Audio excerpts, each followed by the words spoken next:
What's up, everybody? Welcome back to the Toma Tuito Boxing Show. And as I'm waiting here for Devin Haney to get underway, I think it's Andrew Maloney that's fighting at the moment. I just want to get on here real quick because it's a full night of matches, a full night of boxing, and I didn't get a chance to do this earlier, but it's just.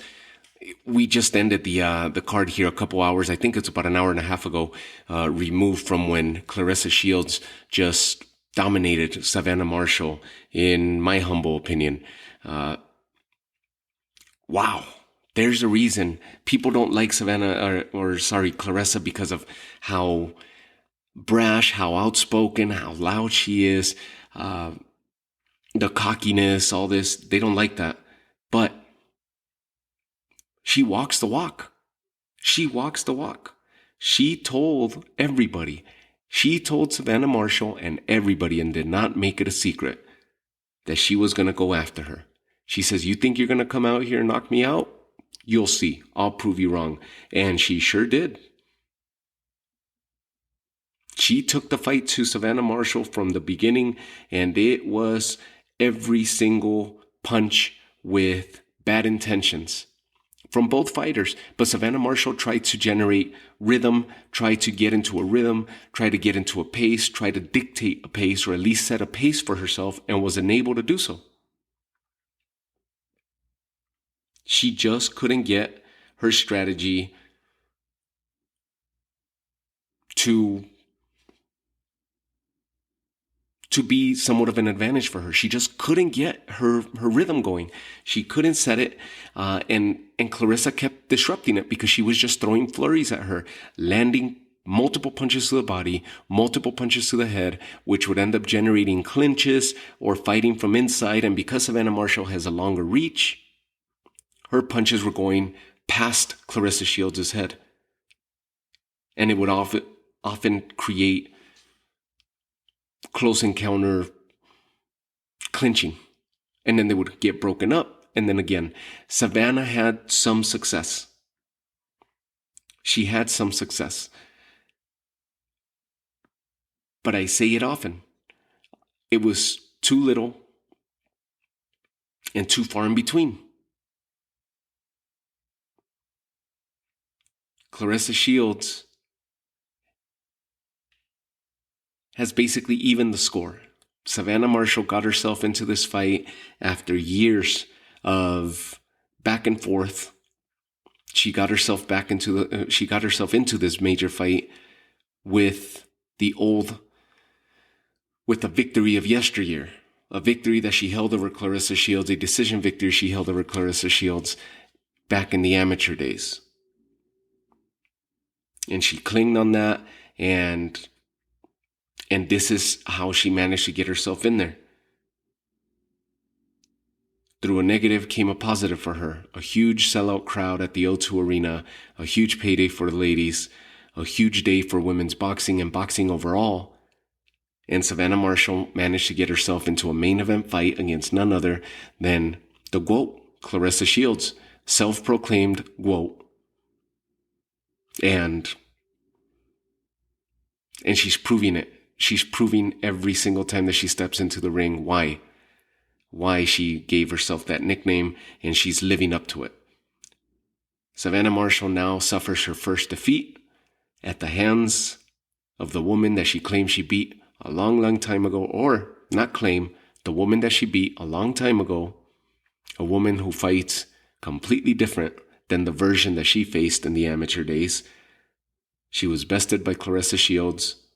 She was hurt, she was battered, and she lost. Savannah Marshall is now 12-1 and still has an impressive knockout record with 10 knockouts over 12 victories. Claressa Shields improves to 13 victories, 13-0, and still holds 2 knockouts to her credit. Retains all her titles and adds Savannah's WBO title to become, once again, undisputed champion. And she's the undisputed champion at the middleweight division. Congratulations, Claressa Shields. Very, very, very, very impressive. And it was just, she was not taking no for an answer today. She was not letting Savannah Marshall dictate the pace. She was not allowing Savannah Marshall to get into a rhythm, to get into a flow. She was not allowing Savannah Marshall to try to bully her. And even though she got hurt and she admitted it during the post-fight interview, the in-ring interview post-fight, she ended up admitting that Savannah Marshall hits hard and that this is possibly the toughest opponent she's had to date. And the opponent that hit her the hardest to date. So that's saying a lot. Not just about Savannah Marshall, but it's saying a lot about the grit in Claressa Shields and her being able to overcome that power and the pain and the onslaught of Savannah Marshall. She had some glimpses there, but it was too far in between, and Claressa Shields dominated the majority of the fight. I gave Claressa Shields round 1, 3, 4, 5, 6, round 8, and round 10. Savannah Marshall, I gave her round 2, round 7, and round 9. And this gave me a final score of 97-93 in the favor of Claressa Shields. And I'll post this on the show's Instagram page, where I traditionally post most of these episodes. Feel free to check out the scorecard once again, and then you could shoot me a comment and post your own scorecard and see how far off I was.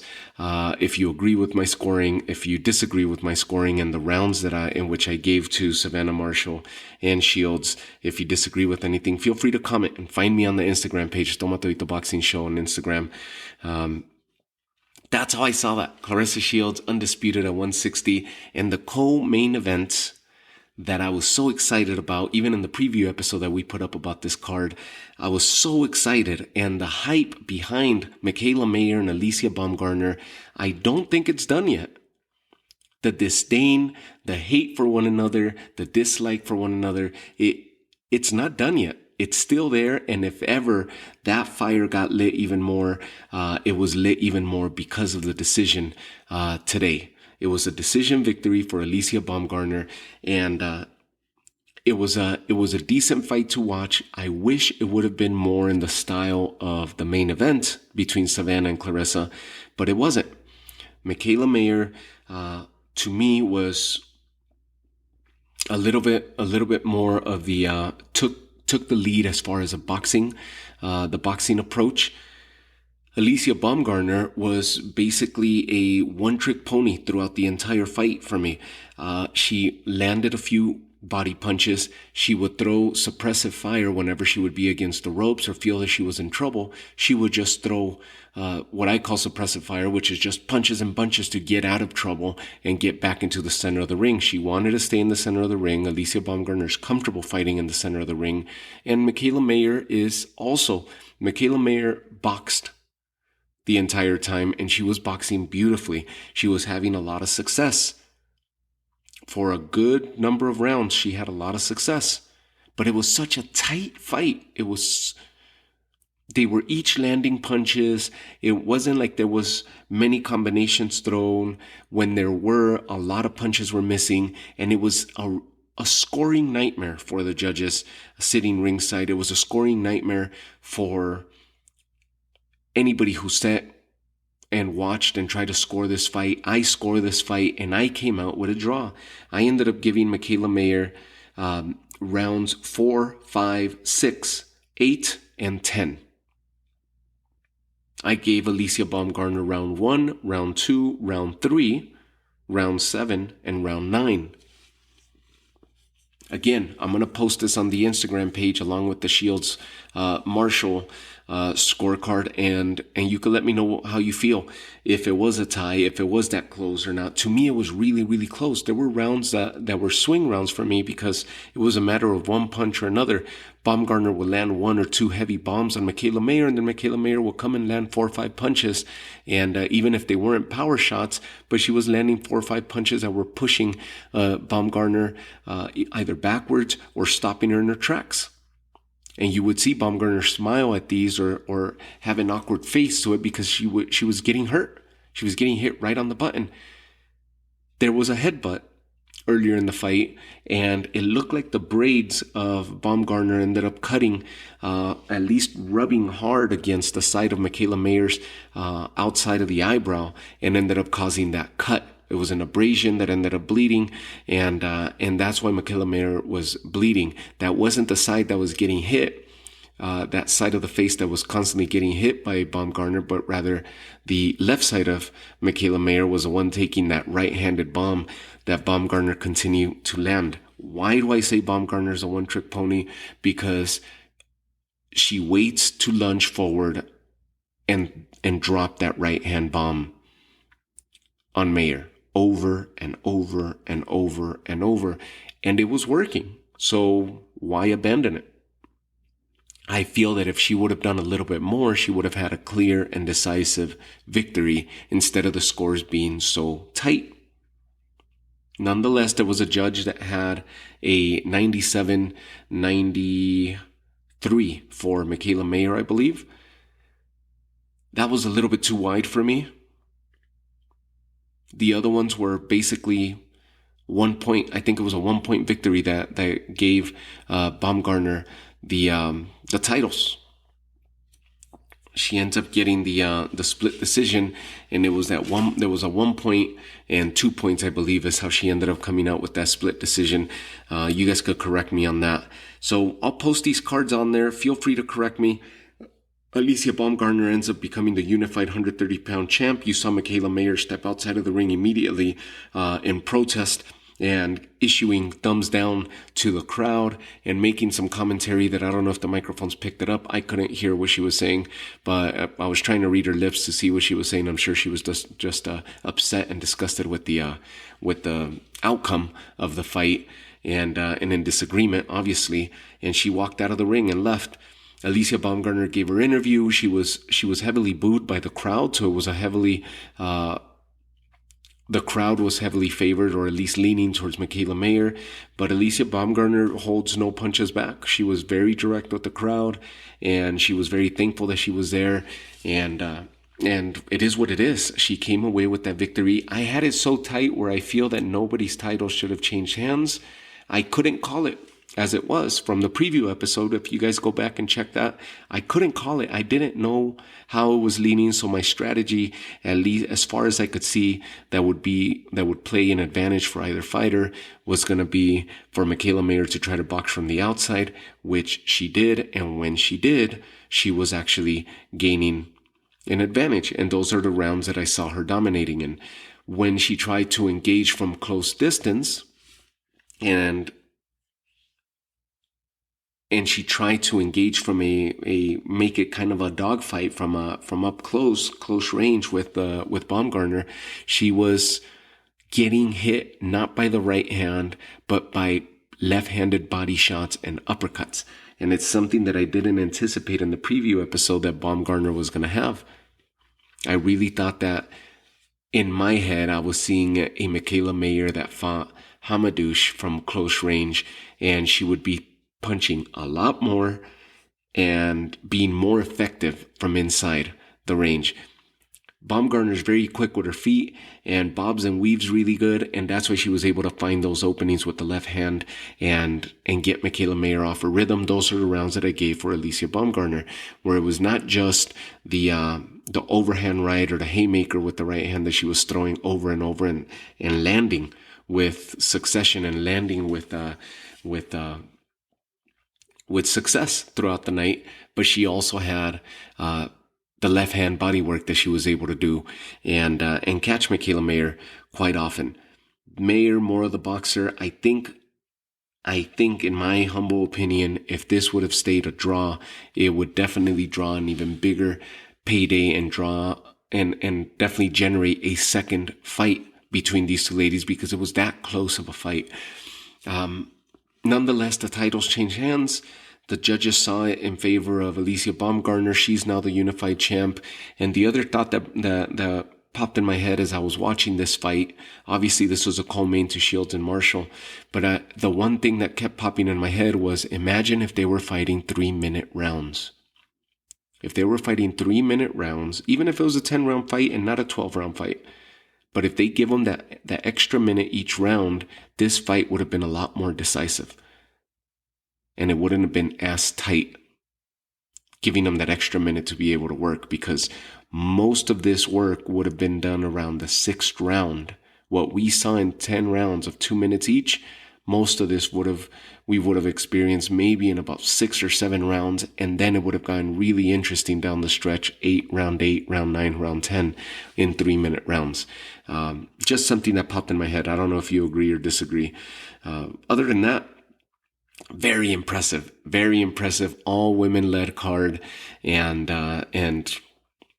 it was a plus for UK and UK boxing and the fan base out there after having taken that black eye and the bad press and the bad coverage, with Conor Benn just a week removed from all that debacle and mess that took place between Conor Benn and Eubank Jr., especially on behalf, all caused by Conor Benn, of course, and the failed blood test. So this was a positive for UK boxing, but more so, not just women's boxing took center stage right now, but boxing in general won with an all-women led card, and these women fought, and they fought their hearts out, and it's impressive to see how far women's boxing has come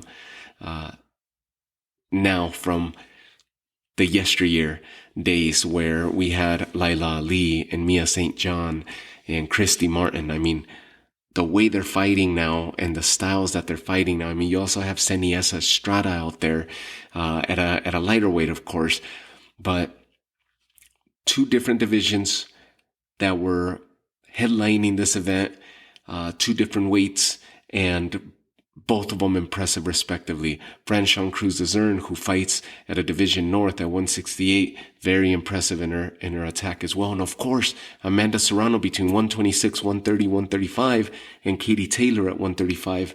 I mean, it's women's boxing at an all-time best moment right now.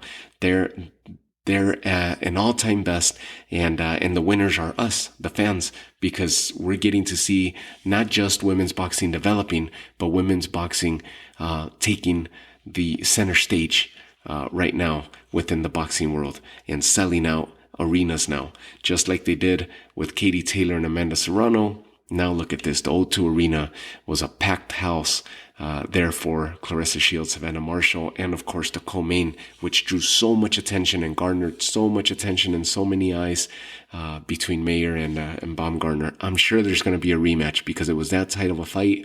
A rematch is definitely warranted between these two, and it would be even bigger and more than likely its own headlining event the next time they step into the ring against one another. Baumgardner said no rematch. She's going for the undisputed title, for the one remaining title. But money talks more often than not, right? So if we don't get it next and Baumgardner goes after that remaining title, which would be the WBA title pending, then listen, it'll be 1 fight removed. She could go that, maybe conquer the 4th title, and then get right back in the ring with Mikaela Mayer, and that would be a huge payday for both women and a huge showing, regardless of which venue decides to host that. So I'll see you with that.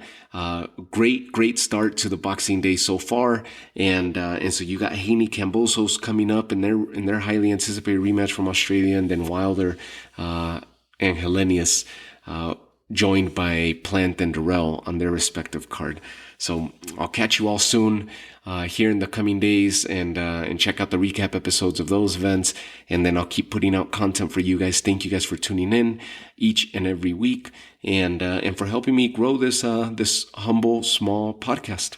Don't forget to check out the Instagram page, Toma Todito Boxing Show on Instagram, and feel free to reach out and comment and exchange dialogue with me. Have a good one. Take care of yourselves. Have a good night.